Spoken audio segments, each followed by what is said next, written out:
forest isn't my real profession. Is it interesting? Yeah, it's fascinating. Yes, it is. You're what? You're 26, 27? 29. You're still a young man. I can't fathom how nothing but trees and trees and more trees would strike you as anything but incredibly monotonous. No, actually, it's extremely interesting. Every year, Michael plants acres of saplings and works to keep the local farmers from cutting down their own stands. He was awarded a diploma and a silver plaque. It was bronze. He feels that forests beautify the earth and teach us to appreciate the natural world and inspire us. Forests make our harsh climate milder, and in a mild climate, you spend less effort struggling with nature, and so man can become gentler. People are more beautiful, sensitive in spirit. Their language is elegant, their movement graceful, their science and fine arts blossom. Shit.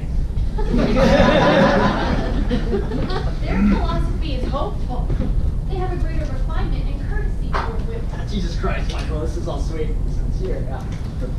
But hey, how are we gonna keep from freezing our asses in the winter, or build our cabins, or ooh, what's gonna warm up your tea? There is plenty of peat moss to burn in our stoves, and field stone to build with. Right? We have to use some wood, sure, but why destroy everything? Clear some land for the crops, yeah, but in harmony with nature. In the name of breaking the land, we destroy entire forests, all right? Our axes lay waste to the home of wildlife and birds. Rivers and creeks are dwindling, and some of them are just drying up completely. Wonderful landscapes just vanish. Landscapes we're never going to see again. All right, our climate is getting worse, and our earth is getting uglier and poorer every single day, all because we're too lazy or stupid to bend down and pick up the fuel right from the earth, don't you think? Look, we're savages for burning all of this beauty in our stoves and destroying what we can't create, right? We're supposed to be creatures of reason and creativity. We're supposed to cherish and multiply what's been given to us, but instead all we ever do is take and tear down. And don't look at me like that. What? You think I'm a crank? I didn't say a word. Okay, maybe I am, all right? But when I walk into the woods and I see a stand of fir or poplar that I've saved from the axe, or I hear the rustling of leaves of young trees that I planted with my own two hands, I feel like I've done something, you know? That the world is, to some small extent, in my control. And that if people are happy 100 years from now, it may have been a small part of that. God, when I plant a birch and I see it just explode into green and see it rustle in the wind, I just want to burst with pride because I know... Right.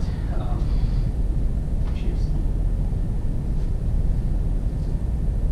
All right, Vaughn, you're probably right. I'm a crank. Think I should break down and get an automobile? No. Goodbye. Bye. Goodbye. It was a pleasure meeting you. When will we see you again? Probably next month. The Sun Check Girl is expecting around the 10th, so I'll be up on that. Well, don't stay away too long. Elena. Don't talk to me.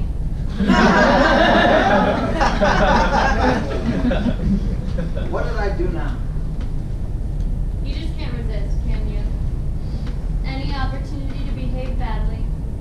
You have to provoke your mother and that crap about Alexander. What? Your precious professor.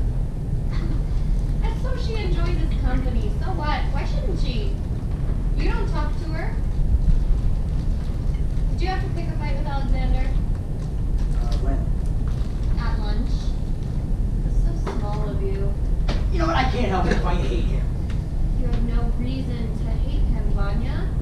What's he ever done to you? You're really very much alike, the two of you. Now what's the use? I wish you could see yourself.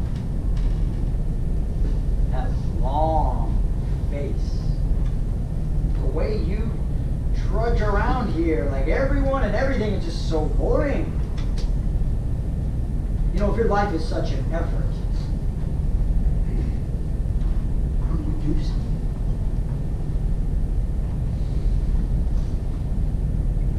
You know what's boring?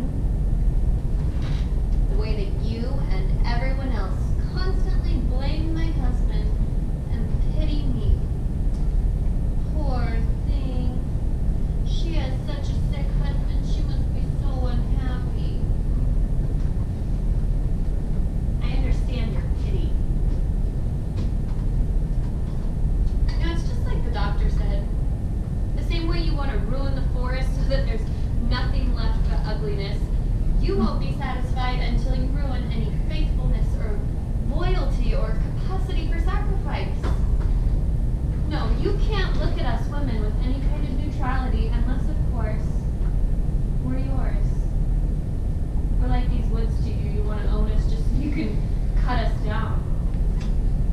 You have no pity for forests or birds or women or each other. Yeah, you have been reading too many of the old bat's propaganda.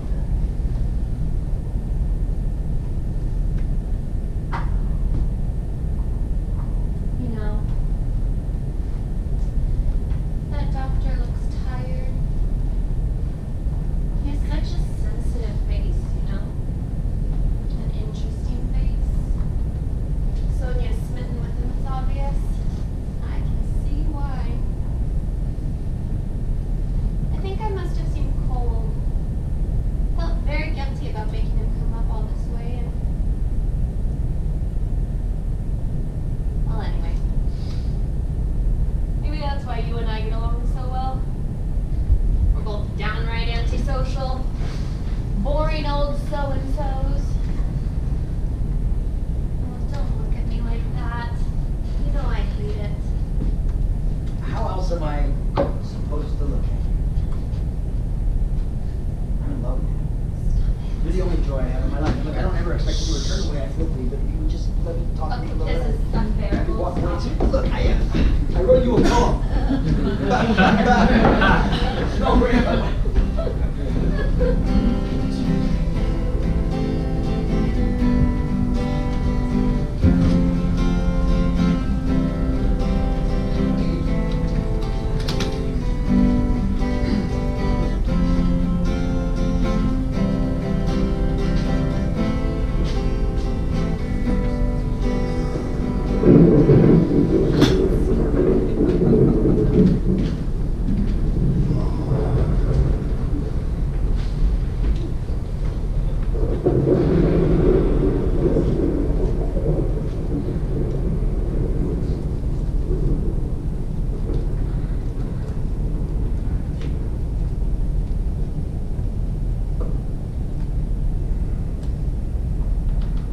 No, Oh, who's there?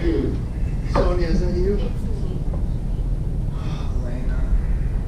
Oh, I'm in unbearable pain. Your blanket's falling on the floor. Ah, for God's sakes, you're so clumsy. Oh, I'll close the window then. no, it's suffocating in here. I had a dream. My left leg didn't belong to me. I wake up in this excruciating pain. It's not gout. It's rheumatism or... What time is it now? It's just after midnight.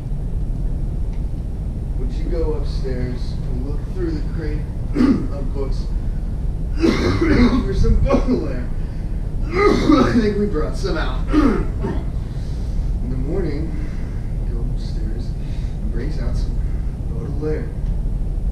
Why is it so damn difficult for me to breathe? Well, you're tired. You haven't slept for the last 2 nights. They say Turgenev got angina from gout. Oh, I'm afraid I must have it. Damn this disgusting sickness. I repulse myself. You must hate the sight of me. Come on now, don't be silly. I'm not silly, I'm sick.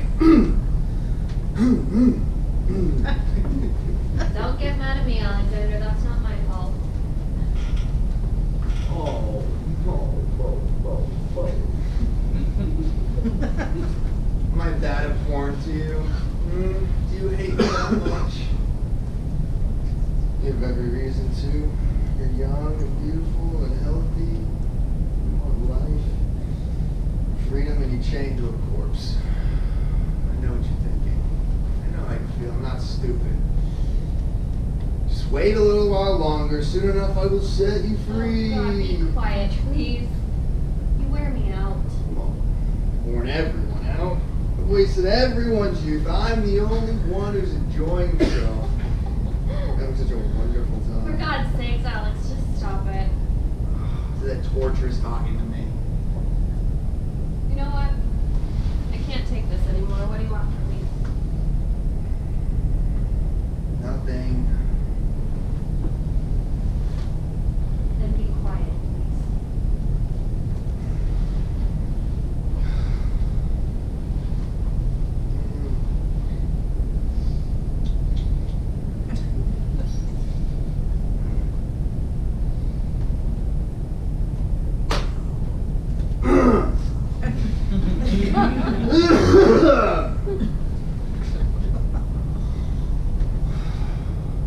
You know, when Vanya talks to that idiot mother of his, everyone stops and listens. Oh, so enthralled. But if I say as so much as a word, one word, you all become depressed, as if the sound of my voice provokes such unbearable misery.